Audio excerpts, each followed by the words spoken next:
Hello, and welcome to Message in the Middle with Marianne. We all know that life is hard, right? It's messy, it's unpredictable, but it can be wonderful all at the same time. My hope is that we can take a deep dive into self-development topics and explore life's lessons through book clubs, conversations, and interviews. And together, we can uncover the lessons that others have already learned to help us navigate this crazy, wonderful ride called life.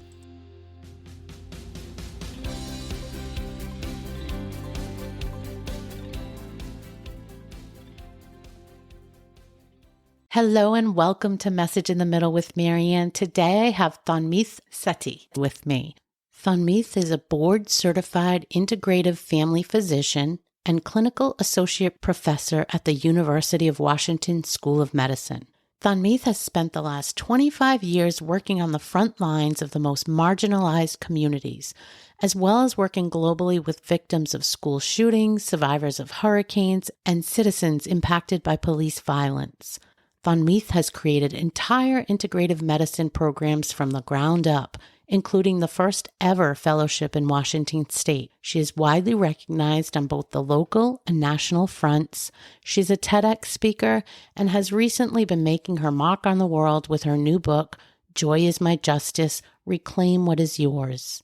Tanmeet, thank you so much for taking the time to talk with me today. I'm really looking forward to it, Marianne. Thank you for having me. I think you're aware that you were recommended to me. We sort of were connected through a podcast forum when I did some research on the topics of rest and play. And I believe one of your claims from the book and your position is that joy is something that we should all claim, regardless of our circumstances, and even go as far as saying it's our birthright. Can you talk to us a little bit about that position and how you got there? Yeah, I'll start with how I got there, which is that I really have been working, like you said, on the front lines for the last 25 years as a physician and activist, using health as my means of equity in the world. And I have been fighting for justice for all that time. And on the streets, in the courtrooms, in the exam rooms, and when something's wrong, I fight back. And that's what I do. And when I was pregnant with my third child, I was on top of the world and I received basically a death sentence for my second child, a diagnosis of what's called Duchenne muscular dystrophy, which is like an ALS in children. So it's 100% fatal, degenerative, and fatal. And I'm so sorry. Oh, thank you. And it was the first time, Marianne, that I couldn't fight back. There was nothing to fight for. There was nothing to change, nothing to hope for. In fact, at the time, the doctor said, I'm sorry, there's nothing we can do. And so I really thought, in essence, my life was over. And I decided that, I would have to figure out how to find joy. Now, in that time, I thought it was cognitive, really, like, how am I going to find joy? And what I really found, Marianne, was that when I started to fight for myself, to fight for my joy in my body, the birthright that was always mine to have, that no one can ever take away, not with a tragic diagnosis, not with all the racism and oppression I've experienced, not with what I see happening in the world, I realized then that the justice in my body was the truest form of justice I would ever find. And so, yes, I do think joy is a birthright. I think it was always ours. It always is ours, and it's no one's to take away. It's amazing to me that in that moment, you got to that place. Was there one thing that sort of just woke you up to that? Or was it a culmination of a bunch of things and you finally made that realization? Yeah, I'm glad you asked that to clarify, because let's be real. No one makes that change in a moment. Okay, this was a spiritual crisis and a path. And so it took a culmination of many things. And that is really what my book is about those touchstones of how you find your joy practice and how those tools and those touchstones are actually backed by science, but they're also, some of them, such as gratitude and self-compassion, have been delivered to us as contrived platitudes by a whitewashed wellness industry, as if we could think ourselves gratefully out of tragedy or poverty or oppression. When in fact, what I do is offer us an exploration into these tools through the lens of equity and show how that when we use them in the way they were always meant to be used, as a way to reclaim power and justice in our bodies, because in the beginning, any trauma of any kind, the way it works is by stripping us of our ease and safety in our bodies. And these tools all help us reclaim that. So I would say it was very much a bunch of steps and a path. But what I will tell you is there was one moment, though, that was actually on that day. If listeners read the book, they will see in the beginning, the prologue really has that very first day when my husband and I received that news. And as you can imagine, it was just devastating. But there was a moment where our heads were slung down, our hearts felt like they were on the ground, and we were doing this sort of inevitable, natural reaction of why us? Why Zubin? That's my son.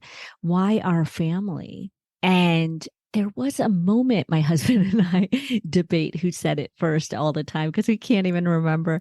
But there was a moment where one of us said, why not us?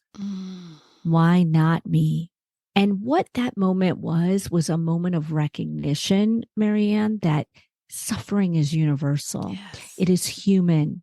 And it wasn't like in that moment, Marianne, believe me, don't get me wrong. It's not like in that moment I thought it's all okay. No, it still was a path. But those moments are the moments that allow you to anchor in the path. And it was a moment of understanding that when I say, why me? It's a natural reaction to tragedy. Yet it also has a moment of almost a ludicrous implication that if bad things can only happen to people who are bad or deserve it, you know what I'm saying? Other people. Yeah, it can't happen to me. I do everything right. I'm a good person. And why not me is still an anchor for me in all moments of loss and grief, of which there have been many.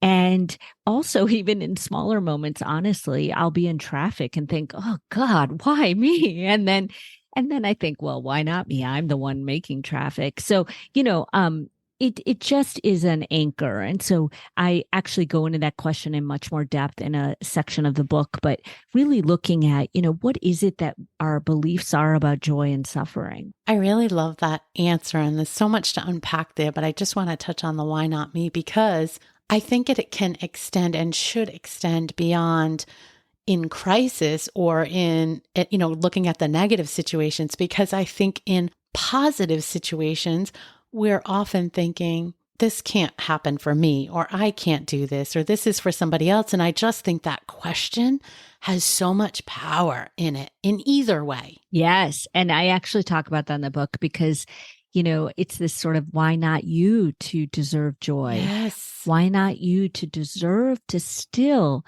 despite all the world's injustices against you, whatever those might be, why not you to still hold joy? And I want listeners to understand that when I say joy is a birthright and joy is ours to claim, it is everyone's right to have joy. But not only that, it is actually our need to do this because it is the only and everything we can do in the face of suffering and oppression is to hold joy in our body and to know that we were meant to be here and we were meant to thrive, whatever that means for us at that moment. And exactly what you're saying. Why not you to deserve joy? Why do you think so many of us struggle or lose that natural ability to live joyfully? Because I do think so many of us are struggling to go back to a place where we accept and we can find and we can live in that joy. Why do you think that happens? Well, I think there's a couple of reasons. One is that I think we have joy and happiness confused. And so I talk about that in the very beginning of the book. Happiness is welcome anytime. I'll take it all day.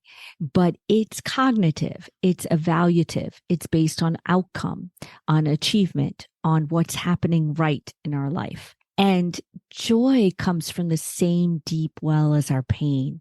It comes from our capacity for love and meaning and connection. It's why it hurts so badly to lose someone we love, because we love them so much. It's why losing a job that we loved is so painful, because it had meaning and purpose for us, and on and on.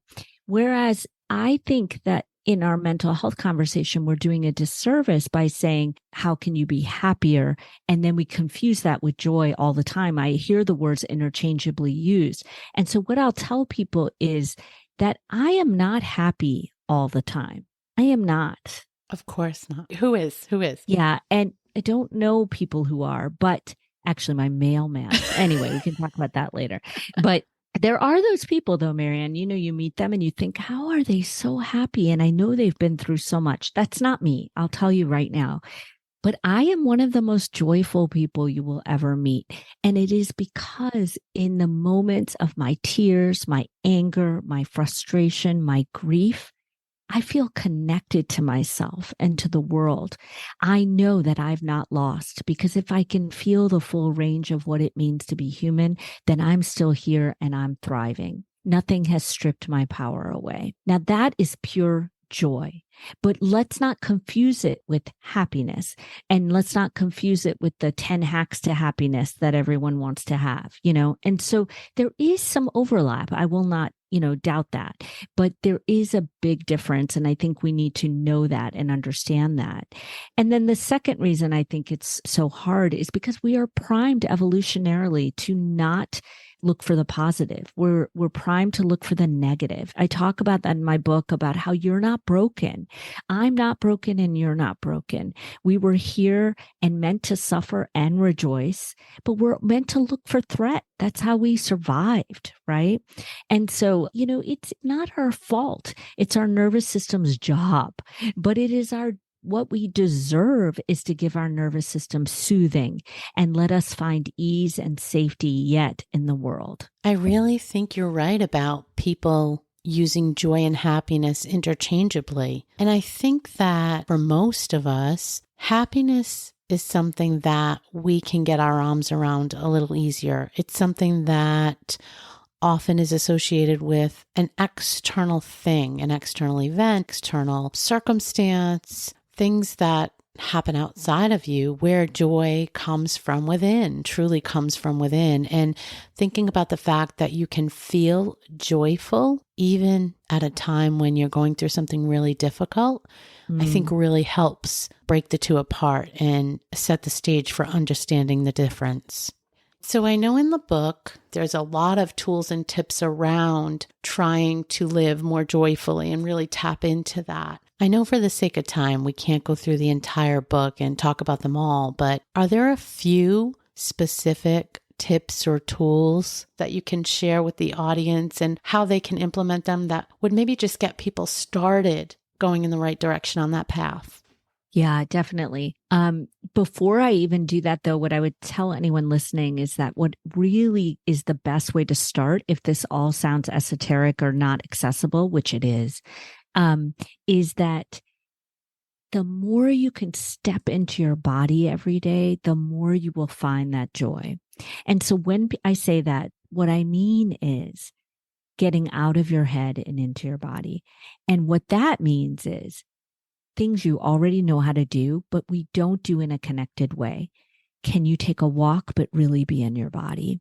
Can you take a walk and really feel the earth beneath your feet? Can you breathe and notice your breath and follow it? Can you, if it's yoga, biking, walking, rolling in your wheelchair, sitting in a park and feeling a breeze on your skin and being with what is there, can you move with the world instead of moving through the world? Can you be in your body and can you feel it? And that is the place to start. But the way that those tools work are varied. And of course, there are so many. But what I'll say is there are some simple ones that people can start on today. I mean, I have so many favorites. Marianne, people ask me, what is your favorite all the time? And I'm like, that's like asking what my favorite child is. Well, which ones have gotten you the most feedback? All of them. But Let's start with movement, actually. So for one thing, and I mean movement and not exercise. This is not about counting steps and about, how many reps you get in every week. All that is important. I'm a physician. That's great. But this is about movement. This is about getting unstuck. This is about the fact your emotions are energies in motion. And if your mind is stuck, your body needs to move to unstuck it.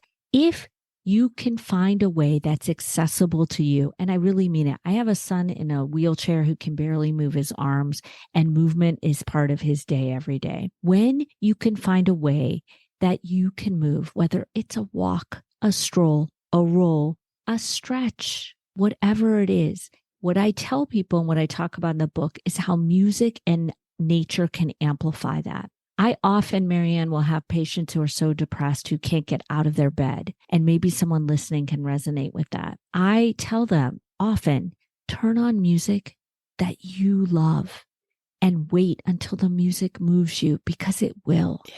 And what we know from the neuroscience is that actually even just simple contractions of our muscles can produce anti-inflammatory molecules that the scientists dubbed hope molecules, because they are that powerful. And I think that's powerful even to know that we can produce hope by moving our body. I just want to cut in for a minute and say, amazing. I mean, our bodies are just so fascinating. Right? And when we're in nature, there are many things that happen. Even just being in nature for 20 minutes can reduce our cortisol stress levels. Looking at pictures of nature even does it. How can you get outside of the stuckness you're in? Because the truth is that suffering makes our lens very narrow, and it feels like we cannot see anything past that. And when we can move into a little bit of a bigger space, we see that we're connected to more. So movement is key. And I go into that in a little more detail in the book. Another thing is actually I'll just expand on the movement, is that if you can do what's called an awe walk, which is not my term, it's a term from the neuroscience. Awe is very much studied now as a very important emotion and experience to have. If you can, for instance, take a 10 to 15 minute awe walk or roll or stroll every day, where you don't have headphones in, where you're not calling someone, where you're looking around for something that can give you awe. And look, Marianne, I'm not talking about, a grand thing. I mean, I do talk about some grand things in the book. And then I also talk about how I have awe that hot water comes out of my faucet, and there are ways to really expand on that. I have many more, and I'll just stop there, see where you want me to go. No, I think those are great. I think it's a great way to get started, and reminding people that they can find awe in, for me, it's simple things like I saw a butterfly or a first bloom of a flower in the yard. I mean, things like that, right? So very small examples really can lead to big changes in your thought patterns. I think talking about people getting out of their heads and into their bodies is important. We've talked about it before. I like to keep reiterating it because I do think it's difficult. I think the concept is simple. Yes. But it's not easy. Right. It's for many of us anyway, I'm sure some people, but for many of us, it's really challenging to come back down into our bodies and not have that mental to-do list or be using the time to multitask. And so anytime we can give people examples of how to do that, I think it's really beneficial to them. Yes, yes. And I would offer to anyone listening that you are right. It's simple, but not easy. But I would offer that any time that you can notice that you're in your head is actually a magical moment.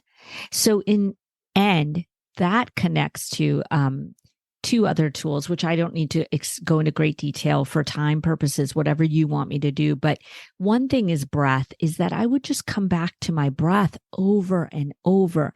It's like, I teach meditation and people will say, well, I can't meditate. I'm always thinking. I say, that's the magical moment. If you're thinking and you bring yourself back to your breath, 10 million times, you have learned how to have a different relationship with yourself. You have learned how to make a connection with your body that is different from what you were doing before. So do not discount that if you're noticing you're in your head, you're at the beginning of a beautiful path. So do not stop there. Keep going. And secondly, is that self-compassion. As I say in the book, I think loving yourself is a bold act of justice. And it is not woo-woo. It is not soft. The neuroscience that I show in the book is really powerful. And what you will learn is that if you can have compassion for yourself in those moments where you're in your head and then think, there I go again. Oh my God, I'm such a loser. Why am I doing this again? Because we all hear that, right? I hear it all day. But it's not that we need to get rid of that. I still hear that all the time. What we do is change our relationship with that voice. And we learn how to understand that it is a time for us to reconnect and reclaim safety and power in our body. I love that. And I love how honest you are and transparent in that you still hear that in your own head, because listen, I think for many of us and my listeners, a lot of us have been on a wellness journey. We talk a lot about those limiting beliefs and thoughts around food and our relationship with it. And it's similar, right? In that we've been wired and learned all these years to do something one way. And now, I call it the great unlearning. Obviously not my term either, but this big unlearning phase of trying to unwind that and recognize when it happens. I think too many people that have a platform get out there and sort of say, once they've made it past the point, they forget and they sort of make it seem like that doesn't happen. You can be done with that. It doesn't go away. It does not go away. You learn to manage it. You learn to sort of talk back to it. And I almost said control it, but I guess in a way control it, right? Because you learn how to redirect yourself and how to connect differently. To your point, a different relationship. Yeah. I think it's so important for people to hear that. And from someone like you, it means a lot. And I think when I hear it, sometimes, Marianne, you just have to laugh. So some days I just hear it. I'm like, God, I guess, am I getting no better? How much does it take? And other days, most of the time, what I do is honestly, I have gratitude for it, because all that voice is doing is trying to protect you. It is really woefully inadequate at its job, but it really does just come from a place of self-preservation. And, I'm grateful that I can recognize that. But, some days I just wonder, really, doesn't it ever go away? But, Well, I think that's the key to someone that they're on the path. To your point about noticing when you're in your head, I think it's similar or the same situation. When you notice those voices, those, typical, demons coming back, then you know that you have changed and that you are in transformation because you're noticing it. Yeah. You're not just playing into it and going with it. So I think it's important for people to recognize that. That's a big step. So talk to me a little bit about, I know you have some feelings about the wellness industry today and sort of what's out there in mainstream. Talk to me a little bit about your thoughts around two things, I guess. I have questions around gratitude and resiliency and what you think about those things from probably all the stuff we hear all the time and what your position on those two are. So you'll see, anyone who gets my book will see that my chapter on gratitude says, gratitude doesn't solve everything. And I feel like gratitude just got such a bad PR rep. I mean, it's really so, you say gratitude and people's like, oh God, here we go. And insert eye roll, right? Yeah. And, and who's going to be grateful for all this crap that happens, right? And so maybe one of the number one questions I get asked is, is it right to be grateful now, even, with the world falling apart, or isn't that a false positivity, which I talk about in my book, is why false positivity is harmful and why I don't stand by it. But I say a few things. One is that gratitude is a fundamental tool for reclaiming power. And I am never grateful for evil and injustice. Never. And I find a way to be grateful for what I can see in the world because it reminds me of my own goodness and what is right in me. I am grateful when I want to because I deserve to. I'm never grateful because I should or because I have to, so anyone who hears my TED Talk will know it was all about the power of gratitude and saying thank you for something that's horrible. And so I do believe that there is power in that. Don't get me wrong, but there are ways that you can have gratitude that still do not forgive or condone injustice or evil. And when you do gratitude in some of the ways that I talk about in the book, which have been shown in the literature in the midst, like post 9/11, I talk about a study that was done with 9/11. I personally have used gratitude with survivors in Ukraine and so on, and school shootings at Marjorie Stoneman Douglas, etc. And gratitude can be a way to remind us of the power we still hold despite what has happened to us. Gratitude can remind us of what is yet indestructibly good in us and in the world. And that is very different than saying, be grateful, at least you're this or at least you're that. I can't stand at least, by the way. I think that's ridiculous. Speaking as a mother who heard too many times, at least you have 2 other healthy children. That is not what gratitude's about. Not. Gratitude is not about dismissing our suffering. It is about holding on to the good and expanding that so we can hold the suffering.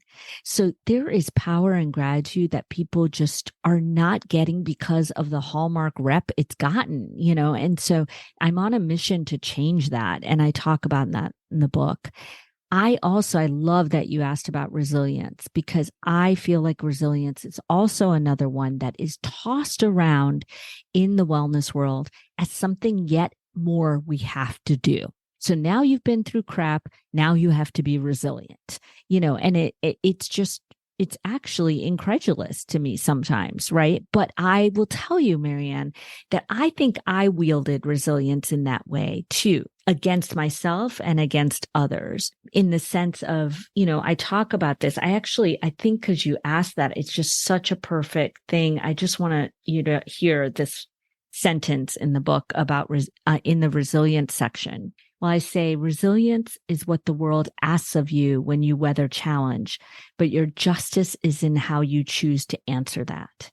You suffer and yet are asked to then feel good. You thrive and yet are asked to then do more. And so what I really want people to understand is that resilience is good. It is true. Resilience is about the way that we step into the world again, despite everything that has happened. But it is not up to anyone else to decide how we can be resilient or how, and what I mean by that is waking up again tomorrow to face the world when your life is so hard or feels unlivable. That, Marianne, is resilience. And I mean it. I do not mean it as a trite thing. I am saying that we dismiss our resiliency and we look externally for the ways that maybe someone else was resilient, but were they in the same challenge? Not ever. And so I really want people to I explore resiliency through a lens of equity in that section and just look at resilience in a different way and remind people not only that, but when we bounce back, quote unquote, from something, we are never the same. And the definition of resiliency in a dictionary is to bounce back to normal. But that's not what you're supposed to do. And in fact, I would challenge, we don't want to do that. I want my challenges to have grown me and not destroyed me. And so I love that you asked about that. And I love your response. And I actually never thought about the definition, the dictionary definition to resilience. And you're right, though, bouncing back to the same status quo, it never can be that, no matter what the thing is, right? Whether it's a diagnosis like your son's or a death of a spouse or a loss of a job or being part of a war. I guess, it really doesn't matter which thing it is. They're all important to each of us that go through them. And gosh, I don't know how you could ever bounce back and be the same person. Right. You just can't. And you're making me, I don't know that I would want to be. right. And you're making me think, Marianne, about how when you said that, I was thinking you might say, we're never the same even after a good thing, right? And, someone was just asking me last night about my book and how my life has changed from writing this book. And it's been tremendously beautiful, very amazing. Yet, how could I think that I'm never going to be the same, right? And yet, how can I think with a thing that's hard, I would come back to being the same? We're always different no matter what the experience is. Yeah. And to honor that and rejoice in that is something that I think people need to understand a little. I'm glad I understand it better now. And I'm telling you, I did not understand that several years ago. Even when on the joy path, resilience came to me much more recently. It's so amazing to see how your thought process can keep changing and you can keep transforming. And I think to your point, whether it's a good thing or a bad thing, I mean, we're bodies in motion, we're energy. Nothing's ever the same. Ever, ever, ever. It can be something tiny and it's still, you are changing minute to minute. I don't know how we cannot. Amazing. So a question that I like to ask is, what surprises you the most? So you've been doing a lot of tough work over the years. Now you're talking about joy in this platform with your book. But what really jumps out at you and surprises you the most? I think what's most alive for me when you ask me that right now is that I am most surprised by one way the book has changed me. I was expecting that I would be fulfilled by hearing people's responses, which has been amazing. I was expecting to meet beautiful new people like yourself and have all these connections, and that's been amazing. The thing that has surprised me the most is how it has changed me in terms of how I believe in myself. And I don't mean, oh, you wrote a book and people love it, so you must feel good about yourself. I don't mean that. I mean that in the process of writing the book and reaching out for endorsements and for podcasts and for media and, basically pitching yourself all day long, right? It can sound arduous, and I would have thought it would have been. It's not, always fun, but it's amazing to have to step into a version of yourself where you have to believe in yourself like you have never believed in yourself before. And that is amazing because there is nothing in this book that I don't always say, or I haven't said for decades to patients or the residents that I teach or the groups I work with around the world. And I've always heard feedback of how it's so helpful. But to put it all together and then step into myself and say, here it is, I believe in this. It's a whole new way of being. And I'm surprised by how that is changing the fabric of my being when it is work that I've been doing already for so long. So for me, what that made me think of is some of the work that we've been doing. And I'm thinking it's the vulnerability of putting yourself out in this way and talking about some things that are really close and near and dear in the experiences, and being this vulnerable on such a widespread platform creates connection in a different way. So I think that, to quote Brené Brown, it's wholehearted living, right? You're being super vulnerable, but you're also, that level of connection has probably really risen. That's my thought on that when you said that. I love that. Thank you for that. Yeah, I agree. That resonates deeply. That's awesome.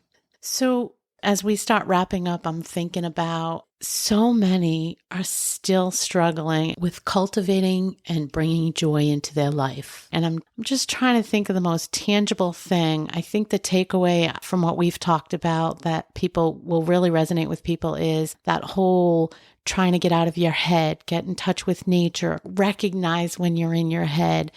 The comments you made when you were talking about meditation, I've too have heard that over and over and over. And I'm actually one of the people that would say, I really struggle to meditate because my brain is in 50,000 places. But as you said, just keep bringing yourself back. Is there anything else that really stands out that we should drop in here and let people think about when they're trying to move forward and start creating this path of connection to joy? I mean, I would keep it really simple, Marianne. So I would tell people to start just noticing more.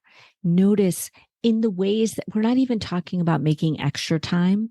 I mean, when you wash the dishes or when you go for a walk or when you're checking your email, honestly, whatever you're already doing, take a second or two and just notice, where do I feel anything in my body? What am I feeling? And keep doing that over and over through the day, because that is how you step back into your body. And what I would tell people is that I think it is pretty clear to people now from work by people like Bessel van der Kolk and so many experts that trauma is living in our body, that everything we experience, the memories, the trauma, it's all fabric of our body. What I would say, and what I say to patients all the time, is the body is where trauma lives, but it's also where it heals. And so that's why it's so important to get back in the body. And I will never discount the crucial importance of talk therapy and cognitive-based therapy. Do that too. But do not forget about what lies underneath your neck, that if you can get back into your body, you can do much more profound healing. And it starts with just noticing. Literally today, if you can notice constriction, tightness, and just name it, literally through the day, ease, tension, tightness, pain, flutters, cramps, whatever they are, and just keep noticing over and over. Then when you do these tools that I talk about, they will settle and land even more deeply in your body. I love that, because that is simple and is easy. It really is easy to just notice your body feeling something and calling it out, right? Don't do anything about it. Just notice it. Yeah. That is easy. One last thought on what you said about trauma, because I've been hearing a lot about this as well. And it's not something I always recognized, is that while trauma lives in the body, many of us probably think of big trauma. I think it's important for people to know that little trauma counts too. And, I'm not trying to do the big T, little t thing, but really, there can be trauma associated with something that happened to us when we were 2 years old, which was, you don't even remember. It wasn't significant enough. I'm using air quotes, but your body remembers that, I don't know, you fell down a flight of stairs, or a parent didn't show up when they were supposed to show up. I don't know what it is. It could be anything. And to your little body, it thought that was traumatic. Yes. And that stays with you. And I don't think I recognized that. Important for people to realize. Yes. Thank you for reminding people. Yes. This has been so great. I hope everybody runs out and grabs your book, because it sounds like it's marrying the medical and the neuroscience together. Yes. With very practical tips that people can learn from and try to implement in their own lives. So thank you for sharing that with the world. Oh, thank you. Yes. And I think people also see that it's married with story, not just my own, but so many stories of people who have been in unfathomable situations. And so really just understanding, because story is medicine. And so when we see that someone else has the capacity to heal, we remind ourselves that we do too. Mm-hmm. Thank you for that. And for the work that you've done here, for the work you've been doing for years. It's so important. Thank you for sharing it with us. Thank you. Thank you for having me. Thank you for listening to this episode of Message in the Middle with Marianne. If you enjoyed the podcast, please take a minute to share it and write a review, as it helps bring new listeners to our audience. If you'd like to keep the conversation going between episodes, please join us at Facebook group Message in the Middle with Marianne.